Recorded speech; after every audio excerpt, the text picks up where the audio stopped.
सबसे पहले मैं अध्यक्ष जी आपका धन्यवाद देना चाहता हूं। आपका और सरकार के प्रयास से आज ये विशेष हमारा विधानसभा का सत्र है और आज के दिन हम केवल महिला सदस्यों को ही बोलने का अवसर दे रहे हैं। जहां आपने नेता सदन और मुझे बोलने का मौका दिया है, मैं आपका बहुत बहुत धन्यवाद देना चाहता हूं। हालांकि अध्यक्ष जी लगातार इस प्रयास में हैं कि नई नई चीजें आए और जब से आप अध्यक्ष बने हैं बहुत सी चीजों को बदलते हुए हम लोग देख रहे हैं। ये स्वाभाविक है कि बिना सरकार के सहयोग के, बिना सरकार के बजट के बहुत सारे काम नहीं हो सकते हैं। और कभी गैलरी का सुंदरीकरण हो, और अब टैबलेट भी हमारे सामने आ गई है। केवल एक टैबलेट नहीं दे रहे हैं अध्यक्ष जी, दूसरी भी टैबलेट दे रहे हैं आपको, तो दो दो टैबलेट हम लोगों के पास हो जाएंगे। और जब कभी हम लोग चाय या कॉफी पीने का बाहर जाते थे तो कैसी चाय मिलती थी, कैसी कॉफी मिलती थी, अक्सर हमारे सदस्यों को शिकायत रहती थी। लेकिन उस शिकायत को भी आपने दूर कर दिया, बहुत बहुत धन्यवाद। और कल तो हमारे एक सदस्य चाय पीते पीते ये भूल गए कि सदन में उन्हें रहना है। तो कभी कभी अच्छे काम की वजह से ये भी हो जाता है। जैसे आपने आज महिलाओं के लिए बोलने का अवसर दिया, आज हमें जानकारी मिली कि नेता सदन बहुत सी चीजें जानते हैं। स्वाभाविक है, वो मुख्यमंत्री हैं तो सब चीज जानेंगे। मैं उनके भाषण से ही अपने भाषण को जोड़ते हुए, उन्होंने जहां भूमिका बताई महिलाओं की, न केवल आजादी में, समाज में जगह जगह पर उन्होंने बहुत महत्वपूर्ण योगदान दिया है। सर्वप्रथम अगर हम आजादी की लड़ाई को देखें और जो भूमिका महिलाओं ने और हमारी नारी शक्ति ने योगदान दिया है, झांसी की रानी लक्ष्मीबाई को हम लोग भूल नहीं सकते। उनके साथ साथ बहुत सारे ऐसे नाम हैं जो कभी कभी हम लोग भूल जाते हैं। बेगम हजरत महल हैं, महारानी अवंतीबाई लोधी, चांद बीबी, दुर्गा भाभी, कस्तूरबा गांधी जी, अहिल्याबाई होलकर, सरोजिनी नायडू जी जो सबसे पहली इस उत्तर प्रदेश की गवर्नर भी हुई। और अच्छा होता है स्पीकर महोदय, आज महिला स्पीकर भी, अगर वो महिला हमारी गवर्नर जो हैं, अगर वो भी इस कार्यक्रम में किसी न किसी रूप में शामिल हो जाती हैं। अरुणा आसिफ अली, भीकाजी कामा, कैप्टन लक्ष्मी सहगल और अनेक नाम हैं, वीरांगना उदा देवी पासी, ऐसे तमाम नाम हैं, झलकारी बाई, जिनको हम याद कर रहे हैं, जिनके योगदान से, जिनके प्रयासों से हमें उस आजादी की लड़ाई में और मजबूती मिली। वहीं जहां हम अपने उत्तर प्रदेश का इतिहास देखते हैं, सर्वप्रथम उत्तर प्रदेश की नहीं बल्कि देश की पहली महिला मुख्यमंत्री अगर किसी प्रदेश ने दी थी तो उत्तर प्रदेश ने दी। सुचेता कृपलानी के रूप में न केवल उत्तर प्रदेश की वो बल्कि देश की पहली मुख्यमंत्री बनी। और इसी के साथ साथ गवर्नर भी, जिन्होंने आजादी की लड़ाई में राष्ट्रपिता महात्मा गांधी जी के साथ रह करके उन्होंने पहचान अपने आप बनाई। जहां उन्हें नाइटिंगेल के ऑफ इंडिया बोला जाता है, सरोजिनी नायडू, वो भी यहाँ की गवर्नर। जहां हम अपनी गिनती देखते हैं, यहाँ पर जो पहला सदन रहा होगा उसमें संख्या कम थी, लेकिन लगातार महिलाओं की उपस्थिति और संख्या बढ़ती चली आ रही है। और आज जिस सदन में हम लोग बैठे हैं उसमें लगभग सभी दलों को मिलाकर के 47 महिलाएं सदस्य हैं। और हमें उम्मीद है कि आने वाले समय में सभी दल ये प्रयास करेंगे कि ज्यादा से ज्यादा महिलाएं इस सदन में कैसे पहुंचे। जहां कोई कैबिनेट ऐसी नहीं रही होगी जहां पर महिलाओं को मौका न दिया गया हो, और लगातार कैबिनेट में किसी न किसी रूप में, किसी न किसी महत्वपूर्ण पद पर महिलाएं रही हैं। आज जब हम महिलाओं पे चर्चा कर रहे हैं तो हमें अपने नेता डॉक्टर राम मनोहर लोहिया जो नर नारी समानता की बात करते थे, उनके कोट याद आते हैं और उनका मैं पहला कोट पढ़ता हूं। उन्होंने कहा कि नारी को गठरी के समान नहीं बल्कि इतनी शक्तिशाली होनी चाहिए कि वक्त पर पुरुष को गठरी बना अपने साथ ले जाए। ये किसके विचार हो सकते हैं? इस समाज में अगर हम इतना सम्मान दे दें और इतनी ऊंचाई तक पहुंचा दें तो हमारे समाज और देश की तरक्की और दुनिया में पहचान में आ जाएगी। न केवल उन्होंने ये कहा बल्कि एक जगह मैं उनकी दूसरी बात को कोट करता हूं कि इस देश की औरतों के लिए आदर्श सावित्री नहीं द्रौपदी होनी चाहिए, क्योंकि अक्सर हम सावित्री को आदर्श मान लेते हैं क्योंकि वो पति के प्रति पूरी समर्पित है। और डॉक्टर राम मनोहर लोहिया ने वहीं कहा कि इस देश की औरतों के लिए अगर आदर्श कोई हो सकता है तो वो द्रौपदी है। इसलिए मैं अध्यक्ष जी आपको धन्यवाद देता हूं जहां महिलाओं के बारे में आपने सोच विचार करके इस सदन को बुला करके एक दिन का मौका दिया है।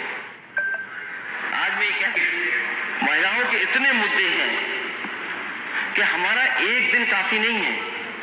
अगर हम पूरे सत्र में भी बहस करें तो शायद वो मुद्दे खत्म नहीं होंगे, क्योंकि जो तस्वीरें हमें देखने को मिलती हैं, ये जिम्मेदारी केवल मैं ये कह दूं समाज की है, यह सरकार की है। मैं आज इस मौके पर दलगत राजनीति से ऊपर ये कहना चाहता हूं कि जब हम अखबार पढ़ते हैं और तस्वीरें देखते हैं कि क्या क्या घटनाएं हो रही हैं आज दिल्ली से या पार्लियामेंट से कठोर से कठोर कानून पास हुए हैं, लेकिन उसके बावजूद भी महिलाओं के ऊपर जो घटनाएं देखने को मिल रही वो कम नहीं हो रही हैं।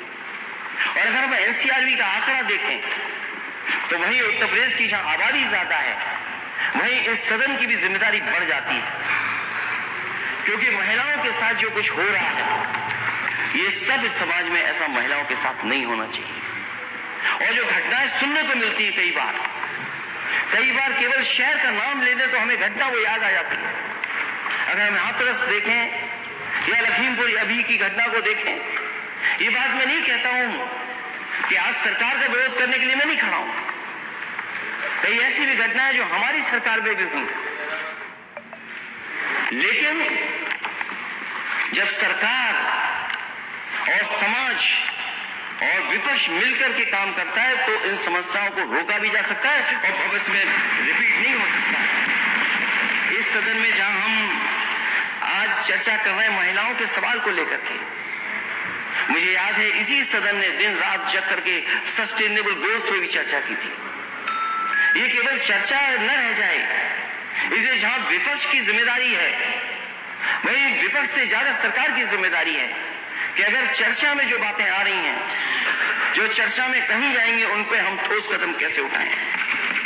यहाँ आज हम हर क्षेत्र में ऊंचाइयों पर देख रहे हैं, महिलाएं लगातार अपनी मेहनत से समाज के और उनके परिवारों के प्रयास से ऊंचाइयों तक पहुंच रही हैं। बड़े बड़े पदों पर हम लोगों ने देखा है। हम वो बातें नहीं भूल सकते।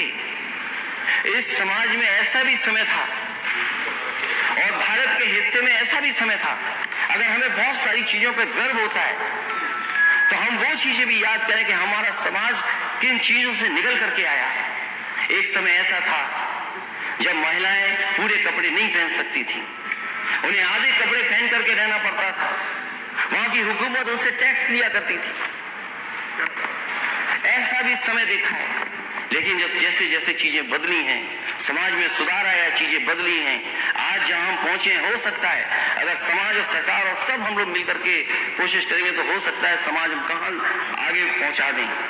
इसलिए ज्योतिबा फूले और सावित्रीबाई फूले को हम नहीं भूल सकते, जिन्होंने इस देश में महिलाओं को और बच्चियों की पढ़ाई के लिए और समाज को सुधारने के लिए अपना पूरा जीवन लगा दिया।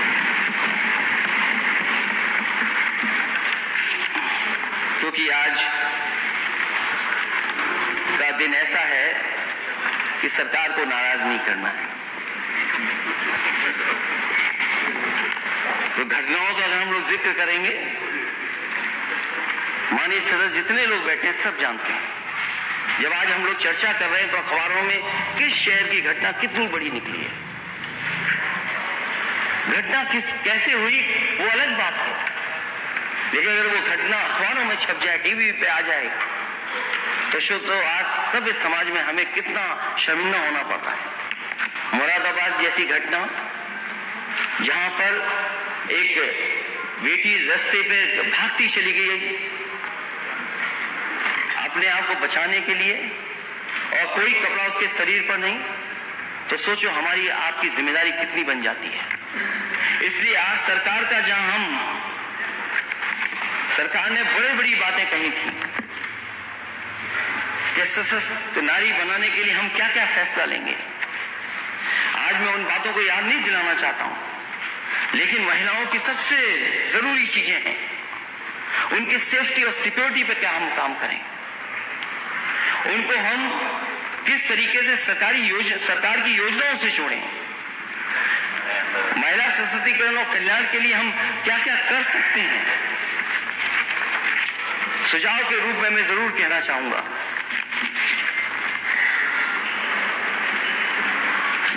क्योंकि सरकार के घोषणा पत्र में तो बहुत सी बातें रखी गई थी, वही मैं कहना चाहूंगा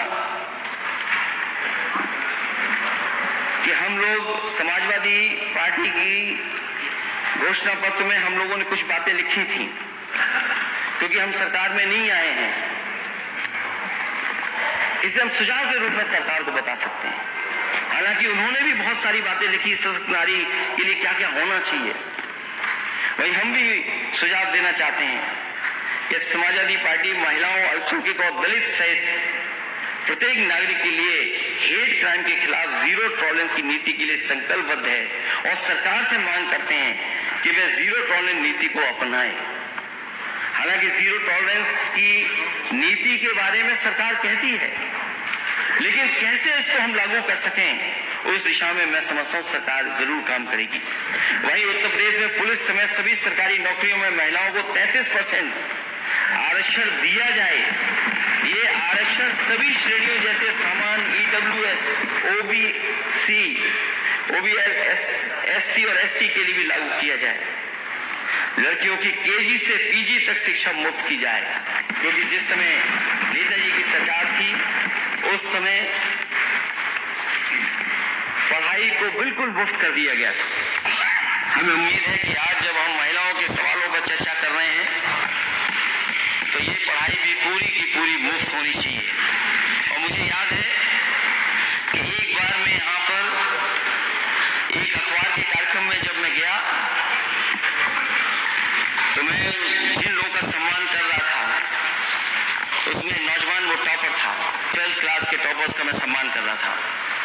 अध्यक्ष जी जब मैं उसको सम्मान देने गया तो उसने कहा कि आज तो आप मुझे यहाँ लैपटॉप दे रहे हैं, आज ही के दिन आप झांसी में भी मेरी बहन को लैपटॉप देंगे। और मुझे याद ये है, मैंने बच्चे से पूछा कि कभी तुम हेलीकॉप्टर में बैठे थे? उसने बच्चे ने मना कर दिया कि मैं हेलीकॉप्टर में कभी नहीं बैठा। मैं जब अपने घर आ गया लौट करके तो अचानक मेरा ख्याल आया कि क्यों नहीं मैं इसको लेकर के संग जाऊं, और उस 12th टॉपर के बच्चे को मैं अपने साथ लेकर के गया। उसकी बहन को जहां हम लोग लैपटॉप दे रहे थे उस बहन को भी मैंने लैपटॉप दिया।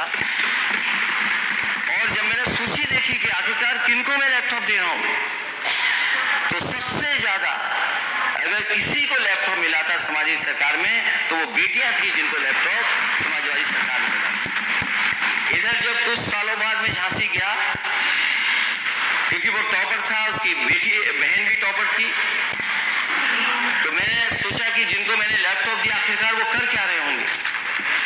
मैंने जानकारी हासिल की तो पता लगा जिस नौजवान को, जिस बच्चे को मैंने लैपटॉप दिया था वो M.Tech कर रहा था दिल्ली से, IIT से।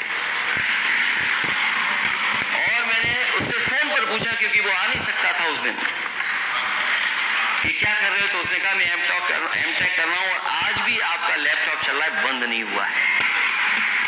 और मुझे लगा कि केवल मैंने एक बेटी को लैपटॉप दिया होगा, एक बहन को दिया होगा।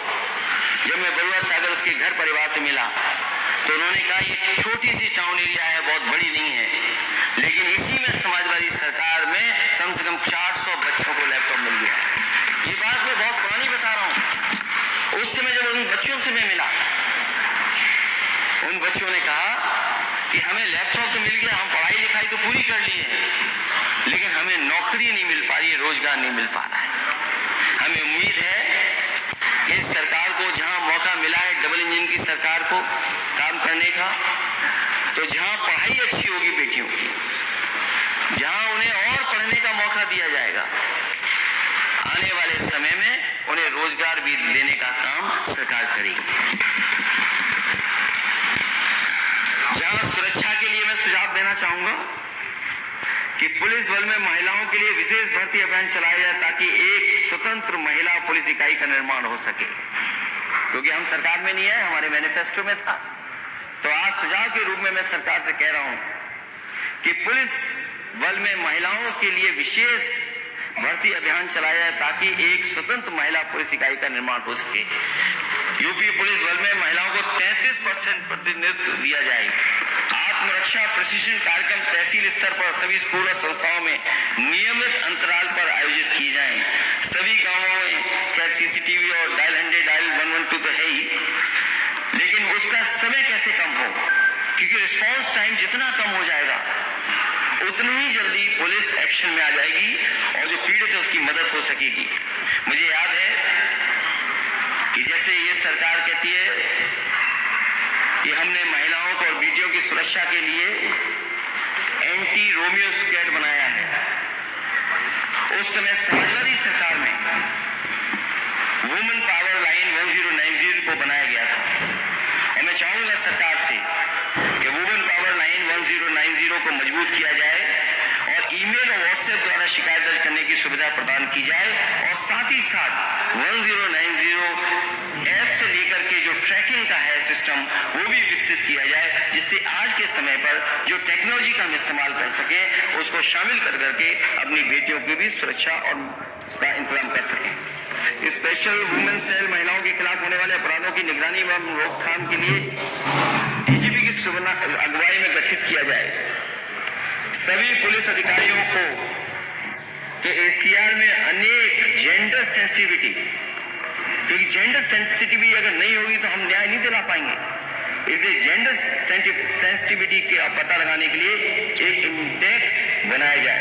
समाजवादी सरकार द्वारा स्थापित आशा ज्योति केंद्र महिलाओं से संबंधित सभी मुद्दों के वन स्टॉप सॉल्यूशन के रूप में सभी जिलों में स्थापित किया जाए।